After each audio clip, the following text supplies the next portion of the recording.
দেখে বোঝার উপায় নেই এটি খাল নাকি সবুজের গালিচা বিছানো কোনো পথ। দীর্ঘ এক দশক ধরে সুবন্ধী নামের খালটিতে এভাবেই জমে আছে কচুরিপানা। খরস্রোতা খালটি তাই বন্ধ হয়ে আছে দীর্ঘদিন।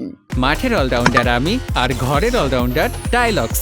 টাইলক্স টয়লেট ক্লিনার, ক্লিন মানেই টাইলক্স। বরগুনার আমতলী উপজেলার চাওড়া ও হলদিয়া এই দুটি ইউনিয়নের মধ্যে প্রায় ১৫ কিলোমিটার দৈর্ঘ্যের সুবন্ধী নামক খালটির দুই পারে অন্তত ২০টি গ্রামের প্রায় ২.৫ লাখ মানুষ বসবাস করেন। এসব বাসিন্দাদের পানির চাহিদা পূরণে খালটির গুরুত্বপূর্ণ ভূমিকা থাকলেও কচুরিপানার কারণে তা বন্ধ হয়ে গেছে। আটকে থাকা কচুরিপানায় দূষিত হওয়া পানির কারণে ডায়রিয়া সহ বিভিন্ন পানিবাহিত রোগে হরহামেশাই আক্রান্ত হচ্ছেন স্থানীয় বাসিন্দারা। ২ থেকে ২.৫ লক্ষ মানুষের এই কচুরিপানা থাকার জন্য সমস্যা।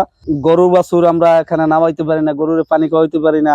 এই একটা মানুষ নামলে হয়তো তার শরীরে ঠোসকা পড়িয়া যায়, মশার কামড়, অনেক জ্বরে বা বিভিন্ন রোগে আক্রান্ত হয় মানুষ এই শুধু কচুরিপানার জন্য।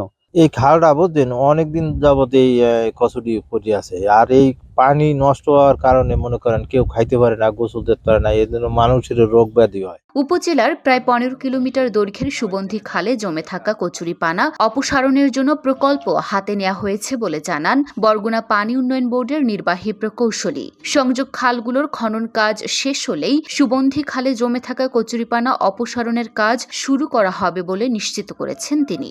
আমতলী উপজেলার সুবন্ধী খালের ১৫ কিলোমিটার দৈর্ঘ্যে কচুরিপানা অপসারণের জন্য আমাদের অনুমোদিত প্রকল্পে সংস্থান রয়েছে। তা আমাদের এখন বর্তমানে সুবন্ধী খালের সাথে যে সকল শাখা খালগুলো কানেক্টিং আছে ওগুলো পুনঃখনন প্রক্রিয়া চলমান আছে, যাতে করে সুবন্ধী খালের পানি প্রবাহটা স্বাভাবিক করা যায়। তো পুনঃখনন কাজ সমাপ্ত হলে আমরা কচুরিপানা অপসারণ কাজ শুরু করব।